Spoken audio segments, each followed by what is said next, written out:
우리가 이제 신앙을 생각할 때 대체로 무엇을 잘 해야 되는데 잘 못하고 있다. 그리고 또 뭐 이런 부분들을 하지 말라고 그랬는데 내가 또 실수한 것 같다.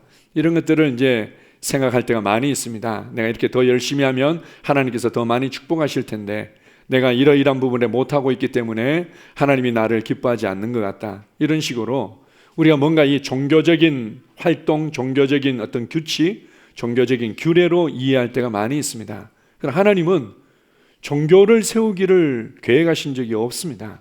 하나님은 교제를 원하셨던 겁니다.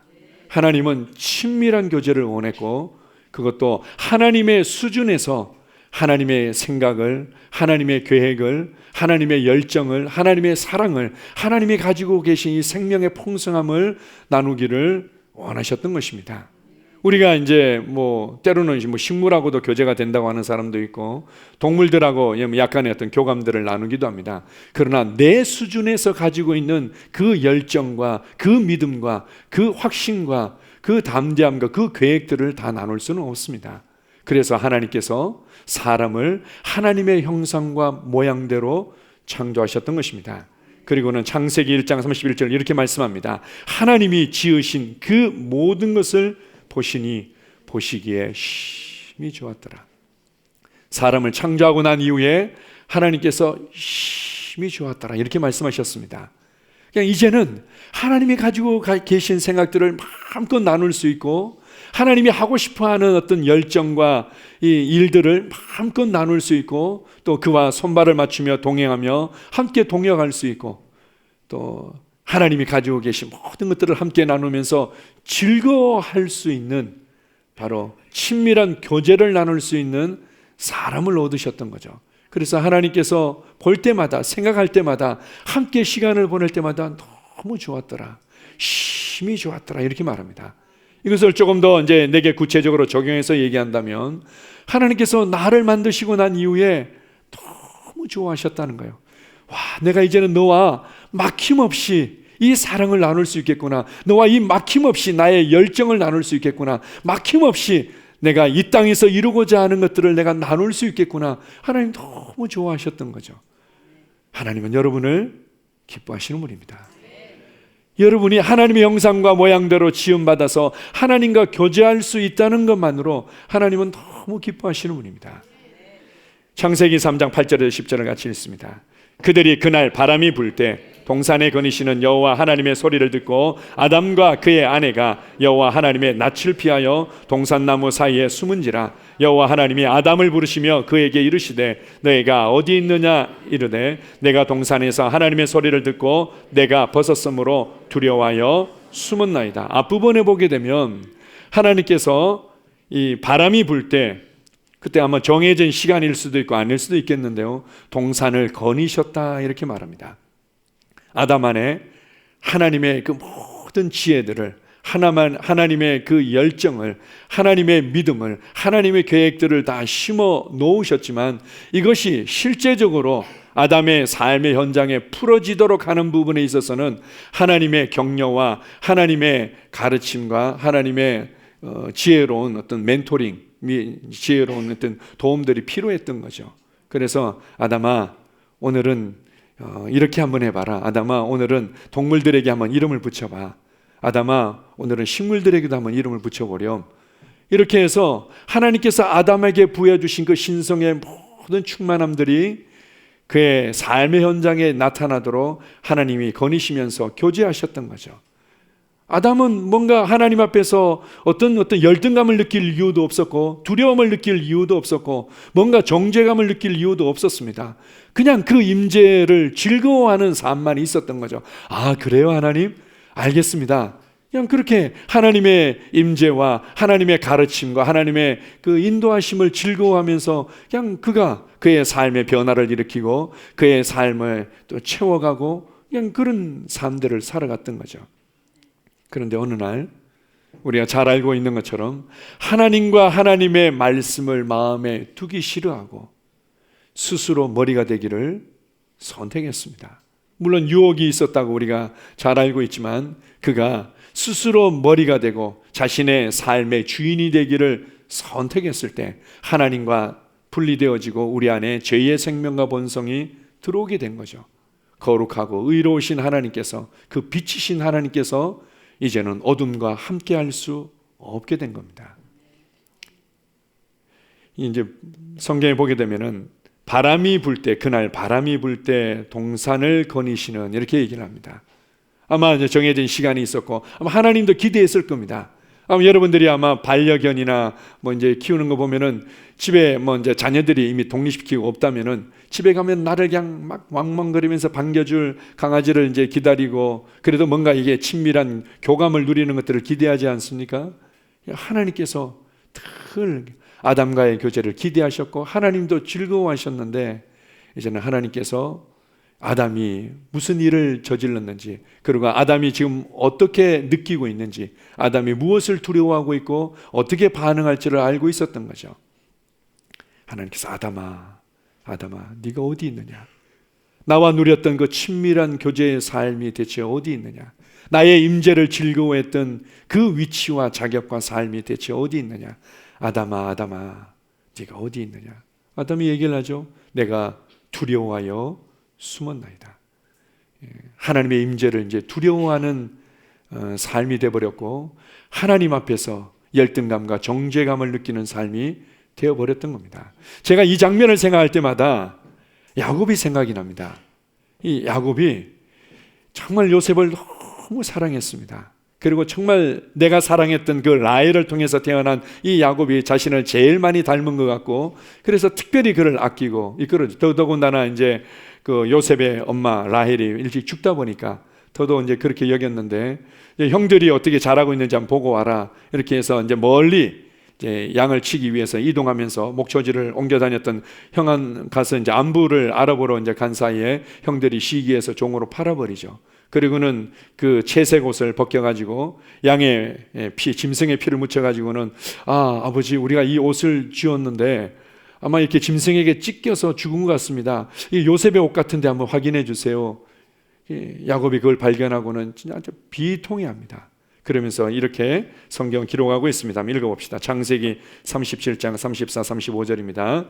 자기 옷을 찢고 굵은 배로 허리를 묶고 오래도록 그의 아들을 위하여 애통하니 그의 모든 자녀가 위로하되 그가 그 위로를 받지 아니하여 이르되 내가 슬퍼하며 수월로 내려가 아들에게로 가리라 하고 그의 아버지가 그를 위하여 울었더라. 여기서 수월이라는 것은 한마디로 지옥, 죽은 자들이 가는 곳, 우리가 이제 이렇게 이해할 수 있죠. 내가 수월로 내려가서 내 아들에게로 가겠다. 차라리 내가 죽었어야 되는데, 차라리 내가 죽었어야 돼. 내가 너하고의 그 친밀한 교제를, 그 친밀한 교감을, 친밀한 사랑을, 함께 했던 그 모든 것들을 내가 다 잃어버렸구나. 그 야곱이 그 비통함으로 내 아들아, 내 아들아, 내가 차라리 지옥으로 내려갈 걸, 이렇게 이제 하는 장면들이 나오고 있습니다. 한 부분에서는 이 하나님 아버지의 마음이었던 거죠. 나의 사람아, 나의 사람아. 하나님의 그 영광의 빛 앞에서 아무런 꺼리낌 없이, 그 어떠한 그 막힘도 없이 그렇게 교제하면서 하나님과 함께하고 그들 안에 부어졌던 그 하나님의 뜻을 선택하고 하나님을 기뻐하는 삶을 선택하고 하나님을 경배하고 예배하는 삶을 선택하고 행할 수 있는 그 능력 가운데 걷던 삶을 그냥 다 잃어버렸을 때 하나님이 이렇게 비통해하는 모습이 나옵니다. 이 친밀한 교제를 잃어버렸을 때 이 참 안타까움과 비통함이 다윗과 요나단을 통해서도 나타나지 않습니까? 성경에 자세히 보게 되면요, 다윗이 요나단을 형이라고 부릅니다. 아마 요나단이 나이가 조금 더 있었던 것 같습니다. 근데 요나단이 다윗을 그렇게 사랑한 거죠. 자기 마음에 맞고, 다윗도 요나단이 얼마나 좋은 사람인지 늘 이렇게 친밀한, 이 우리로 얘기한 브로맨스 같은 이렇게 끈끈한 이 우정을 이제 가져갔었는데, 나중에는 이제 요나단이 어느 정도에 나면은 다윗, 네가 왕위에 오를 것을 나는 알고 있다. 나는 그것을 위해서 적극적으로 너를 돕겠다. 참 얼마나 이 아름다운 관계였습니까? 아버지 사울은 오히려 다윗을 죽이려고 했었는데, 나중에 이제 사울과 요나단이 블레셋과의 전쟁을 통해서 죽게 됩니다. 그 소식을 듣고는 다윗이 저녁까지 슬피 울며 금식하며 통곡했다고 기록하고 있습니다. 나의 형 요나단이요, 나의 형 요나단이요, 이렇게 하면서 그가 다윗의 마음을 알아줄 수 있고 정말 다윗과 한마음 한뜻으로 행할 수 있었던, 어떻게 보면 다윗에게 또 유일한 친구였을지도 모르겠습니다. 그 잃어버렸을 때의 그 비통함, 하나님의 마음이었다는 거죠. 그래서 하나님께서 작정을 하십니다. 내가 반드시 그들을 다시금 살려내겠다. 내가 반드시 그들과의 이 아름다운 이 교제의 관계를 내가 회복해내겠다. 자, 로마서 4장 25절입니다. 같이 읽습니다. 예수는 우리가 범죄한 것 때문에 내 주임이 되고 또한 우리를 의롭다 하시기 위하여 살아나셨느니라. 우리의 과거와 현재와 미래의 모든 죄가 다시는 나와 너 사이에, 다시는 하나님과 사람 사이에 그 어떠한 막힘도 없도록, 그 어떠한 담을 쌓을 수 없도록, 그 어떠한 이 문제가 되지 않도록 내가 다 죄게 버리겠다. 너희 범죄를 인해서 내가 기꺼이 모든 값을 지불하겠다 해서 그분이 친히 자신의 생명을 내어주셨습니다. 그러고 나서 뭐라고 얘기하는가 하면요, 우리를 의롭게 하시기 위하여 부활하셨다, 살아나셨다, 이렇게 말하죠. 그래서 우리가 이제 잘 배우지 않았습니까? 이 부활은 의인의 증거이고 부활은 승리의 증거다. 이 부활이 왜 의인의 증거인가 하면요, 이 지옥과 사망의 권세가 붙잡아둘 수 있는 건덕지, 뭔가 털어서 먼지가 하나라도 나면은 그는 이 구치소에서 나갈 수가 없는 겁니다. 감옥에서 나갈 수가 없는 거죠. 그런데 아주 당당하게 큰 소리 치면서 나왔다는 것은 결국 대법원에서 무죄 선언이 이루어진 거죠. 지옥과 사망의 권세가 붙잡아둘 수 있는 어떤 근거도, 어떤 틀어서 먼지 날 수 있는 것도 없어진 겁니다. 그러니까 부활하실 수, 이게 부활은 의인의 증거인 거죠. 무죄 선언이 이루어진 것에 대한 증거이자 확증이 바로 부활인 것입니다. 그리고 그것은 어둠의 권세를 이긴 승리의 증거인 거죠. 우리도 이렇게 의롭게 하도록, 의롭게 되도록 하기 위해서 예수님께서 부활하셨다, 이렇게 말합니다. 의에 대해서 우리가 양육반에서도 우리가 잘 배우고 있는데요, 그 1번 중간에 보게 되면은 제가 기본적으로 의에 대해서 정리를 해놨습니다. 한번 읽어봅시다. 자, 시작. 하나님의 임재 앞에 어떠한 두려움이나 정죄감이나 열등감 없이 담대하게 설 수 있는 자격, 위치, 하나님의 뜻대로 생각하고 말하고 행할 수 있는 본성과 능력, 하나님의 뜻을 선택하고 행할 수 있는 능력. 하나님의 임재 앞에 어떠한 열등감도 어떠한 정죄감도 두려움도 없이 담대히 설 수 있는 합격증, 자격증, 뭐 이런 걸 받은 거죠. 어떤 이제 아주 중요한 어떤 회의에 이제 참석한다. 뭐 우리가 이제 예전에 부산에서 아펙 무슨 뭐 정상회의 뭐 이런 거 있지 않습니까?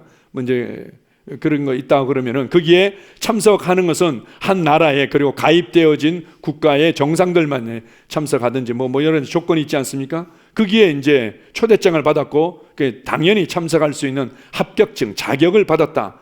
그 사람만이 출입할 수 있는 거죠. 마찬가지로 이제는 하나님의 영광의 임재 앞에, 그리고 하나님의 그 빛의 왕국에 들어갈 수 있는 자격, 위치, 합격증을 받은 것이다, 이렇게 말합니다. 우리의 노력과 우리의 열심으로 어떻게 받을 수 있습니까? 단지 그분이 우리의 죄로 말미암아 친히 생명을 이렇게 주셨고, 그리고 그분의 이 부활의 능력으로 말미암아 우리를 의롭게 하셨다. 우리를 의롭게 하시기 위해 하나님 앞에 이렇게 다시금 담대히 있어서 그분과의 친밀한 교제를 나누도록 하기 위해, 그리고 뿐만 아니라 우리 안에 하나님을 선택하고 하나님의 말씀을 선택하고 하나님의 뜻을 선택하고 하나님을 기쁘시게 하는 삶을 선택하고 살아갈 수 있는 능력과 본성을 넣어주기 위해서 주님이 부활하셨다, 이렇게 말합니다. 그래서 오늘 읽었던 본문 말씀으로 돌아옵시다. 자, 로마서 5장 1절 2절입니다. 그러므로 우리가 믿음으로 의롭다 하심을 받았으니 우리 주 예수 그리스도로 말미암아 하나님과 화평을 누리자. 또한 그로 말미암아 우리가 믿음으로 서 있는 이 은혜에 들어감을 얻었으며 하나님의 영광을 바라고 즐거워하느니라. 그러므로 예수님께서 우리의 죄로 말미암아 내어지셨고 우리를 의롭게 하시기 위해서 부활하셨으므로 말미암아 이것을 믿음으로 너희도 의롭게 되었다. 이것을 믿음으로 너희도 이제는 하나님 앞에 담대히 설 수 있는 자격과 위치를 소유했다. 이제는 이것을 믿음으로 이제는 하나님의 뜻을 선택하고 행할 수 있는 본성과 능력을 소유했다, 이렇게 말합니다. 믿음으로 의롭게 되는 것입니다. 믿음으로 이 위치와 자격을 소유하고 믿음으로 이 본성과 능력을 소유하게 된 거죠. 그렇다면, 이제 의롭게 되었다면, 이제 그리스도 안에서 의인이 되었다면 뭐라고 얘기합니까? 화평을 누리자. 하나님과 하나됨을 누리자. 하나님과의 친밀함을 누리자. 하나님과의 그 이전에 주님께서 기뻐하셨고 심히 기뻐하셨던 그 사랑의 관계를 누리자, 이렇게 말합니다. 하나님께서 우리를 의롭게 하시고 그것도 예수 그리스도를 통해서 이제는 믿음으로 의롭게 하신 이유는 다시금 아담이 누렸던, 나아가서는 아담보다 더 그 친밀한 예수 그리스도와 하나님께서 누리셨던 그 친밀한 교제 안으로 우리를 이끄시기 위함이었죠. 이제는 그것을 누리자. 뒤에서 봅시다. 또한 그로 말미암아 믿음으로 서 있는 은혜, 하나님의 은혜도 우리의 삶 가운데 견고히 있어서 우리의 삶에 그 은혜가 역사하는 것은 바로 믿음으로 이 은혜는 서 있게 되는 거죠. 믿음으로 서 있는 이 은혜에 들어감을 얻었으므로 하나님의 영광을 바라고 즐거워한다. 이제는 하나님의 영광, 하나님의 임재를 즐거워하는 삶을 살아라, 이렇게 말합니다. 성경을 읽을 때 하나님의 임재를 맛보면서 그것을 즐거워하고, 기도할 때 하나님의 임재를 우리가 인식하고 누리면서 즐거워하고, 이제 그런 거죠. 우리가 이제 2주 전에 우리의 영적 성장을 방해하는 방해물로 게으름을 다루고 기본에 충실하십시오. 또 지난주에는 무너진 것들을 보수하십시오. 이러니까 그렇게 해서 제가 예전에는 성경을 한 5장씩은 읽었는데 이제는 최소한 3장씩을 읽기로 결단했는데요. 그게 잘 안 되더라고요. 한 이틀밖에 못했어요. 제가 전에는 막 기도 한 번 하면은 막 2시간씩 하고 이랬는데 그 정도까지는 아니더라도 그래도 최소한 1시간 하려고 그랬는데요. 하루밖에 못했어요. 뭐 3일밖에 못했어요. 항상 우리는 이제 얼마만큼 했냐, 얼마만큼 내가 며칠 잘했냐, 못했냐, 이런 데 집중되어 있는데, 하나님은 여러분이 5일 내내 하든 아니면 2시간 하든 3시간 하든 어떤 면에서는 별로 관심이 없습니다. 어떤 면에서는 하나님께서 관심을 가지는 것은 교제하는 거죠. 말씀을 읽으면서 정말 주님과의 교제가 누려지기를 원하고 그 안에서 하나님의 임재를 맛보며 즐거워하기를 원하고, 기도하면서 하나님의 그 임재를 누리고 그 영광을 맛보고 누리기를 원하는 거죠. 기도를 통해서 하나님의 교제가 일어나지 않는다면 그냥 자기 만족일 뿐이고, 또 하나의 종교 활동을 통해서 그냥 자기 스스로 위로를 얻는 것 뿐이죠. 우리가 믿음의 교제를 통해서 우리가 셀을 모임을 하고 있습니다. 우리가 매번 모일 때마다 그런 은혜들을 우리가 내가 느낌으로 그렇게 충분히 만족하지는 못할지라도 우리가 추구하는 것은 믿음의 교제를 통해서 하나님과의 교제가 이루어지는 거죠. 한 형제 안에서 말씀하시는 그분과 교제하고, 우리의 믿음의 고백을 통해서 또 말씀의 교제가 우리 안에서 이루어지고, 그래서 그분의 임재를 즐거워하는 것. 지금 나와 함께 하시고, 지금 내게 말씀하시고, 지금 나를 위로하시고, 지금 나를 세우시는 그분의 그 영광, 그분의 임재를 즐거워하는 겁니다. 즐거워하는 거죠. 너희가 의롭게 되었으니 이제 그분과 화평을 누리자. 그분의 영광을 즐거워하느니라. 아멘. 자, 로마서 8장 33절 34절입니다. 누가 능히 하나님께서 택하신 자들을 고발하리요, 의롭다 하신 이는 하나님이시니 누가 정죄하리요. 죽으실 뿐 아니라 다시 살아나신 이는 그리스도 예수시니 그는 하나님 우편에 계신 자요 우리를 위하여 간구하시는 자신이라. 이렇게 하나님과의 친밀한 교제를 누려가는 데 있어서 방해가 되는 것들이 바로 정죄감이죠. 열등감, 정죄감. 하나님께서 우리와의 사이에 그 어떤 막힘도 없도록 엄청난 대가를 지불하셔서 우리를 의롭게 하셨는데, 이제는 막힘없는 친밀한 관계 안으로 우리를 이끌어 주셨는데, 여전히 뭔가 내가 열등감을 느끼고 두려움을 느끼고 정죄감을 느끼고, 정죄감을 느끼는 이유들은 대체로 이거 했어야 되는데 못했던 거, 하지 말아야 되는데 했던 거, 뭐 이런 것 가지고 주로 이제 정죄감을 많이 느끼죠. 주님 이렇게 말씀하십니다. 누가 하나님이 택하신 자들을 고발할 수 있냐? 의롭다 하신 이는 하나님이신데, 하나님께서 의롭다, 너는 내 앞에 서는데 전혀 문제가 없어. 이미 너의 과거와 현재와 미래의 모든 죄들을 예수에게 전가시켰고 그가 넘치도록 값을 지불하셔서 해결했다. 너의 이 죄의 공장과도 같은 옛사람을 십자가에 못 박아 끝내고 이 새 생명과 새로운 본성을 너 안에 부어주어서 너와 나 사이에 어떤 막힘도 없다. 누가 정죄하겠느냐? 누가 정죄하겠느냐? 이렇게 말씀하고 있습니다. 그럴 뿐만 아니라 우리를 위하여 죽으시고 다시 살아나신 이는 그리스도 예수시니 그는 하나님 우편에 계신 자의 우리를 위하여 간구하시는 자시다. 우리의 연약함을 위해서 간구하고 있고, 우리가 하나님의 뜻을 행하고 그 부르심을 따라 살아가도록 오히려 간구하고 계신데 무엇을 주저하냐는 겁니다. 물론 이제 다른 사람들에 대해서 우리가 큰 손해를 끼치거나 큰 상처를 줬다면 그건 해결을 해야죠. 우리가 그에 대한 대가를 지불하고 해결해야 되지만, 하나님 앞에서는 더 이상 어떤 막힘도 없는 우리를 의롭게 하셨다, 우리를 막아설 수 있는 것은 아무것도 없습니다. 그뿐만 아니라 여러분 안에 이제는 내가 돌이키는 순간 하나님의 말씀으로 돌이키고 하나님의 임재로 돌이키고 나를 향한 하나님의 목적과 부르심으로 돌이키는 순간 의를 선택하고 행할 수 있는 본성과 능력은 다시금 강화되고 우리 가운데서 풀어지는 겁니다. 하나님이 의롭게 하셨는데 누가 정죄하겠느냐? 누가 정죄하겠느냐? 아멘. 그래서 고린도전서 1장 9절은 이렇게 말합니다. 너희를 불러 그의 아들 예수 그리스도 우리 주와 더불어 교제하게 하시는 하나님은 미쁘시다. 미쁘다는 얘기는 신실하다, 믿을만하다, 정말 변함이 없기 때문에 나는 이분을 믿을만하다, 이게 이제 미쁘다 이렇게 얘기를 하죠. 우리를 예수 그리스도와 하나님과의 관계 안에서 누렸던 그 하나된 친밀함만으로 우리를 이끄셨다는 겁니다. 예수님께서 하나님의 모든 것을 알고 그 어떤 막힘도 없이 그분과 하나 되어 사셨죠. 완전히 하나된 교제, 완전히 하나된 동역이 아들 예수 그리스도와 아버지 성부 하나님과의 관계 가운데 있었던 겁니다. 근데 이 교제 안으로 우리를 이끄신 거죠.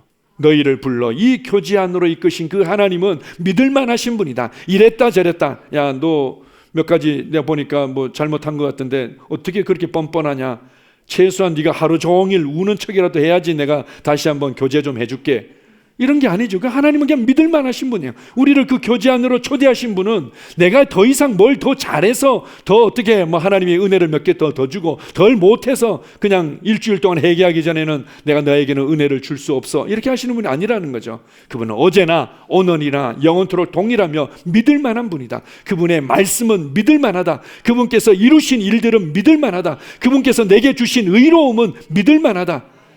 이것을 신뢰하십시오. 그래서 그리스도 안에 있는 자에게는 결코 정죄함이 없다. 왜냐하면 우리를 죄와 사망의 법으로부터 생명의 성령의 법으로 말미암아 자유케 했기 때문이다. 할렐루야. 이제 교제를 누리십시오.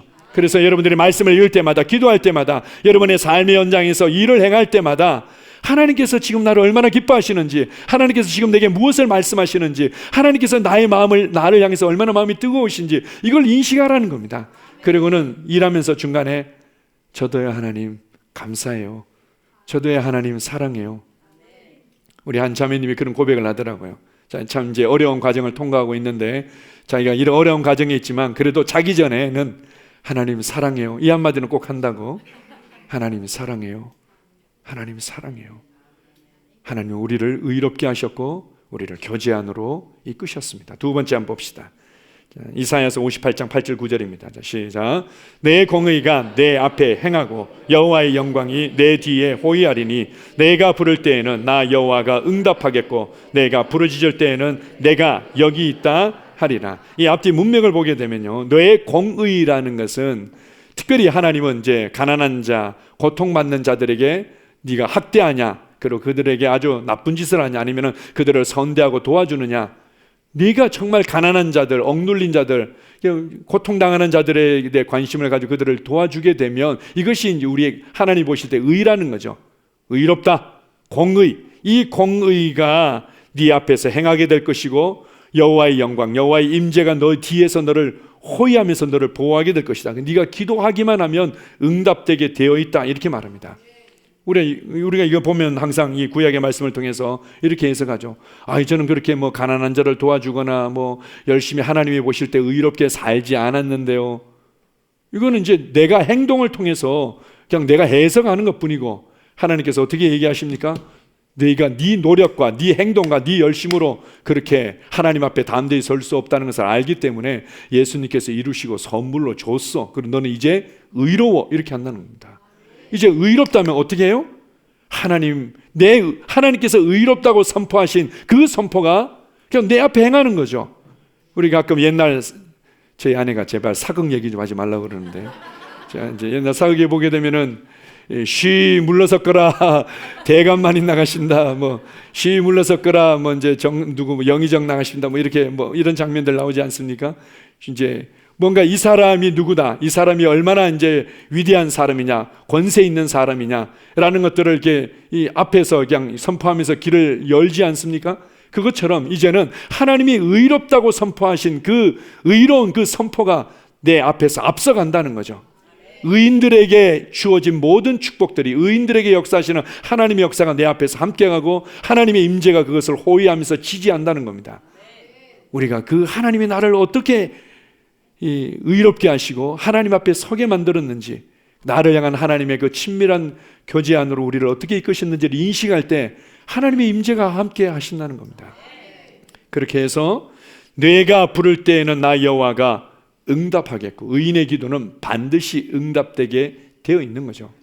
우리가 이러한 확신이 없다면 주님께서 우리를 의롭게 하심으로 이제는 화평 안으로 그 영광을 즐기는 그 삶 안으로 인도하셨다는 것을 알지 못하면, 제가 기도해도 응답이 안 되는 것 같아요, 제가 뭔가 더 열심히 기도하지 않아서 그런 것 같아요, 제가 이렇게 하게 착하게 살지 않아서 그런 것 같아요, 이거 해야 된다는 마음이 있었는데 안 해서 그런 것 같아요, 항상 이렇게 접근하는 거죠. 아닙니다. 우리의 기도는 반드시 응답되게 되어 있습니다.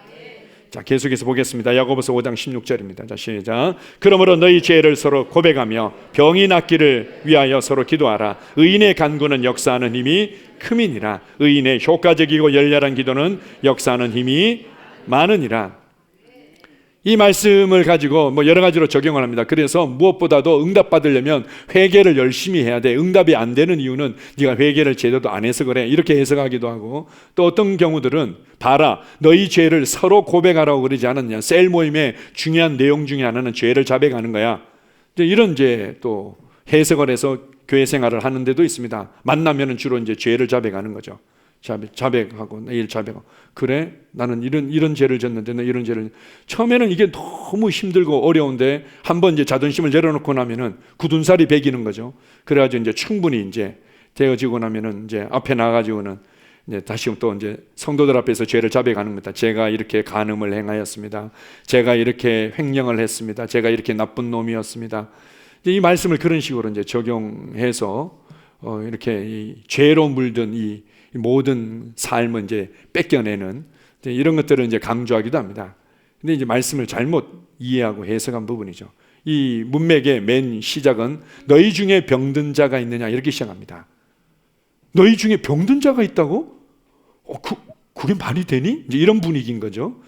원래 초대교회 가운데서는 예수 그리스도를 통해서 이루신 이 속량의 은혜, 이 구원의 은혜를 너무나 잘 알았기 때문에 아마 병든 자들이 거의 없었던 것 같습니다. 너희 중에 병든 자가 있느냐? 그래? 그러면은 믿음의 기도를 하면 이루어지지. 때로는 장로님들을 모셔다가, 교회 사역자들을 모셔다가 함께 기도하면 낫게 되어 있어. 혹시 죄를 범하였을지라도 낫게 될 거야, 이렇게 말합니다. 무슨 말인가 하면 어떤 질병들 가운데서는 죄로 말미암아 생긴 질병이 있다는 거죠. 그것은 자백하라는 겁니다. 사실은 제가 이러이러한 어떤 죄로 인해서 그때부터 이 질병이 생긴 것으로 제가 알고 있습니다. 그때는 그것을 내어놓으라는 거죠. 그리고 나서 혹시 죄를 범하였을지라도 우리가 믿음의 기도를 통해서 낫게 될 것이다, 이러면서 뭐라고 얘기합니까? 의인의 기도는 역사하는 힘이 많으니라. 의인의 간구는 역사하는 힘이 큼이니라. 이것을 한글 킹 제임스 버전이나 흠정역에서는요, 의인의 효과적이고 열렬한 기도는 역사하는 힘이 많다, 반드시 응답되게 되어 있다는 거죠. 의인의 효과적이고 열렬한 기도. 우리가 이제 가끔 이제 고백 기도가 이제 좋다고 그러고 또 방언으로 기도하는 게 좋다고 그러다 보니까 우리가 사실은 그냥 습관적으로 쉽게 이제 고백할 때가 있습니다. 나는 그리스도 안에서 새로운 피조물입니다. 나는 무슨 걸 할 수 있습니다. 내 영에는, 이렇게 하는데 그게 아니라 내가 이제 의롭게 된 자들은 기도하는 부분에 있어서 열렬하게 기도한다는 거죠. 왜요? 이것은 나타날 수밖에 없기 때문에, 이것은 되어질 수밖에 없기 때문에 열렬하게 기도하는 겁니다. 확신과 담대함을 가지고 열렬하게 기도하죠. 아마 제가 이제 그 열렬하게 기도하는 것을 적용하는 것 중에 하나가 치유 기도에 있어서 그렇게 하는데, 제가 이제 치유 기도하는 걸 보면은 예수의 이름으로 나았습니다. 가십시오. 이렇게 이제 하지 않습니다. 꼭 이제 침을 튀기면서 기도해야지 더 능력이 있고, 큰 소리로 기도해야지 더 능력이 있고, 작게 얘기하면 능력이 없고, 이거는 전혀 아니죠. 그렇지만 한번 기도하고 했다고 해서 뭔가 기대하는 것만큼 증상이 사라지고 뭔가 이렇게 치유가 일어나지 않는다 하더라도 포기하지 않는 거죠. 왜요? 이건 되어질 수밖에 없어. 주님이 나를 의롭게 하셨고, 의인의 기도는 역사하게 되어 있는데, 하나님은 의인의 기도를 기뻐하시고, 우리가 기도할 때 하나님은 우리를 통해서 역사하시도록 디자인하셨고 그것을 기뻐하시는데, 내가 기도했는데 왜 하나님이 안 들으신다고 생각하십니까? 될 수밖에 없는 거죠. 중요한 것은 나의 의심과 불신과 두려움 때문에 이 기도가 역사하는 부분들을 제한하는 것뿐이죠. 그래서 다시 한번 기도합니다. 다시 한번 예수의 이름으로 깨끗하여질지어다. 움직여보라, 믿음으로 반응해보라고 그러고, 그리고 또 기도하고, 때로는 3번, 4번, 5번 기도할 때도 있습니다. 그냥 이쑤시개로 코끼리 죽을 때까지 찌르는 것이 아니라, 의인의 열렬한 기도는 효과적으로 응답이 이루어지게 되어 있습니다. 여러분, 그 기도를 하십시오. 이것을 인식하고 내가 의롭게 되었으니 이제는 나의 기도는 효과적이고 열렬한 기도일 수밖에 없다. 나는 열렬하고 효과적인 기도를 하는 사람이다. 이렇게 들어가는 겁니다. 그래서 실제로 말씀을 통해서, 또 여러분들이 기도 시간을 통해서나 성도들이 기도할 때 열렬하게 기도하십시오. 큰 소리로 침을 튀겨야만 열렬한 것은 아니지만, 어떤 열렬함입니까? 이것은 내 삶에 나타나야만 돼. 나타날 수밖에 없어. 나의 기도는 반드시 역사해 라는 확신과 담대함으로 기도하는 것입니다.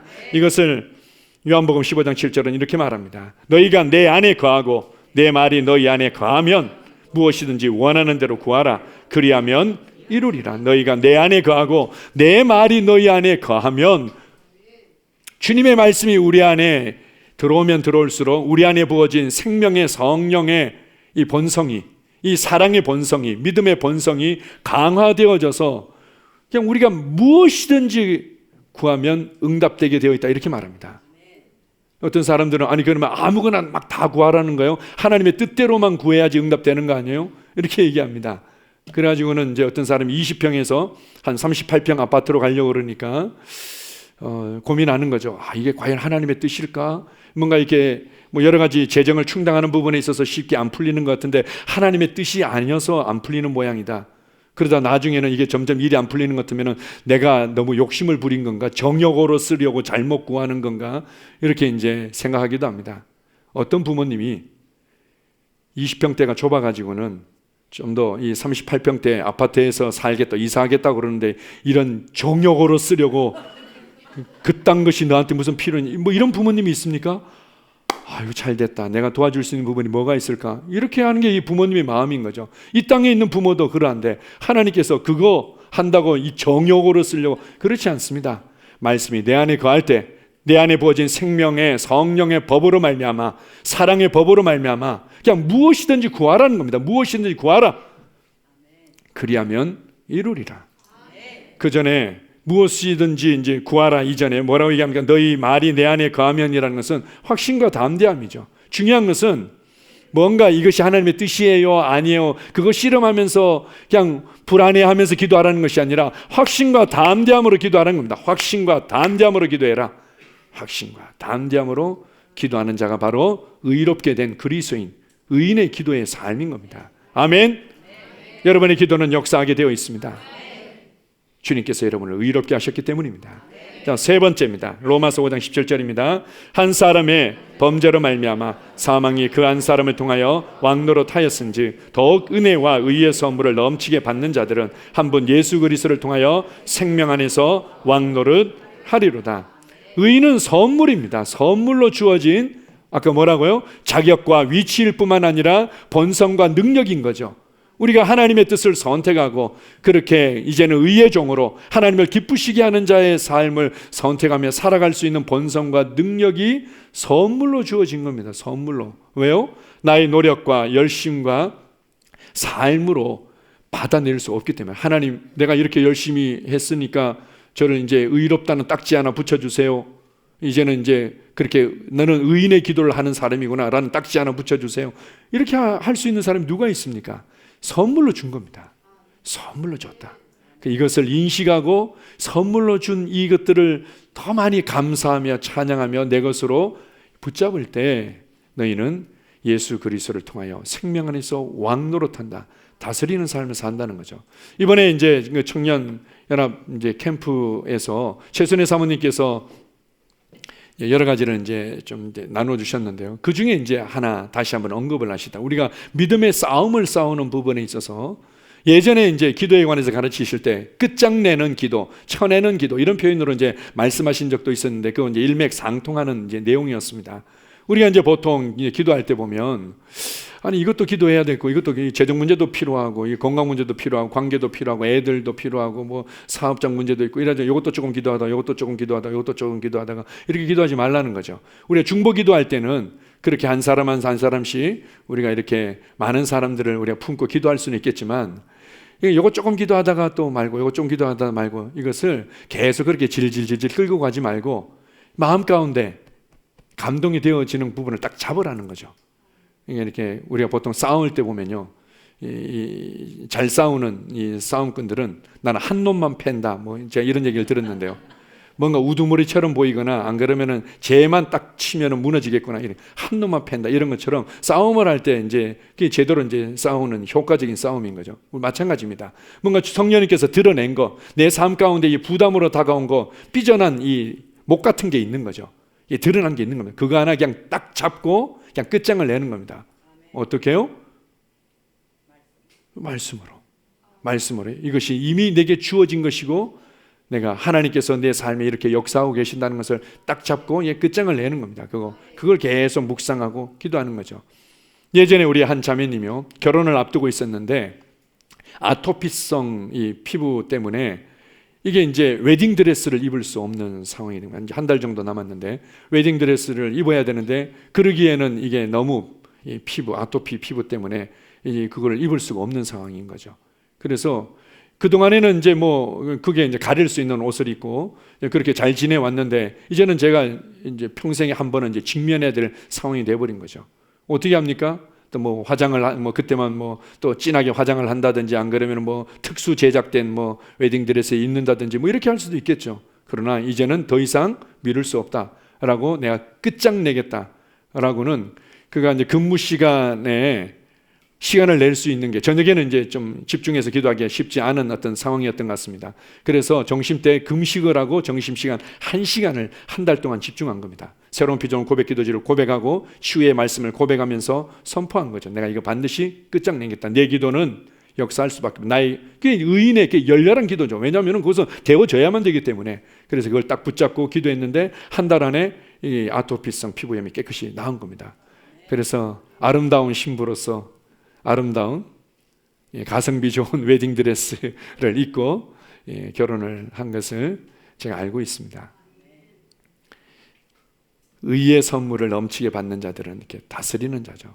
이제 여러분께서 세상적인 방법에만 너무 집중하지 말고 다스리십시오. 의롭게 된 의인으로서 나는 다스리는 자다. 나는 변화시키는 자다. 나는 계속 세상적인 방법을 찾으면서 이 상황에 끌려다니는 자가 아니라 나는 주도하는 자다. 나는 변화시키는 자다. 내가 이것을 다스린다. 어떻게 해요? 맨 밑에 한번 봅시다. 우리 읽겠습니다. 나는 다스리는 자입니다. 말씀을 듣고 자기의 모습을 잊어버리지 않고 그 모습으로 삶의 현장에 갈 때 다스릴 수 있는 겁니다. 지난번에 제가 야고보서 말씀으로 듣고 하나님의 말씀을 듣고 잊어버리는 자가 아니다. 자기의 모습을 발견하고 나서 잊어버리는 자는 자기를 속이는 자다. 잊어버리는 자가 아닌 거죠. 우리가 이렇게 예배를 통해서 그리스도 안에서 나는 의롭게 되었구나. 나는 의인이구나. 내게 의를 선택하고 살아낼 수 있는 하나님의 뜻을 선택하고 살아낼 수 있는 본성과 능력이 주어졌구나. 나는 이제 하나님과 나 사이에 어떠한 정죄도 열등감도 두려움도 막힘도 없이 담대히 서서 교제할 수 있는 이 자격과 위치를 나는 소유한 선물로 받은 자구나. 와, 감사합니다 해놓고는 잊어버리는 거죠. 이건 자기를 속이는 거라는 겁니다. 이중인격자처럼 자신을 만든다는 거죠.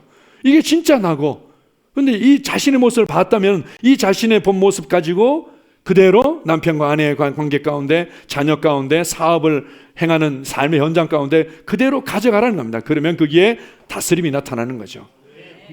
이게 바로 의의 말씀을 경험하는 것입니다. 이 의로 말미암아 정말 그리스도인에 주어진 참된 생명과 본성과 능력이 무엇인지를 발견하고 내 삶의 그 모습 그대로 가져가서 내 상황을 주도하고 다스릴 때, 바로 이때 우리는 의의 말씀을 경험하고 있는 거죠. 그렇게 할 때 우리는 성장하게 되는 겁니다. 아멘. 그러므로 믿음으로 의롭다 하심을 받았으니 이제는 하나님과 화평을 누리십시오. 아멘. 이제는 열렬하고 효과적인 기도의 삶 안으로 들어가십시오. 이제는 다스리는 삶이 여러분 앞에 펼쳐졌습니다. 나는 결코 끌려다니면서 원망하고 불평하고 상처받았다고 나는 피해자라고 이렇게 살아가지 않는다. 나는 다스리는 자다. 이렇게 주님 앞에서 의를 인식하며 살아가시기 바랍니다. 하나님 감사합니다. 나와의 교제를 얼마나 기뻐하시는지요. 나와 함께 걷기를 얼마나 기뻐하시는지요. 나와 함께 동역하기를 얼마나 기뻐하시는지요. 사람이 스스로 머리가 되고 자신의 인생의 주인이 되기를 선택했을 때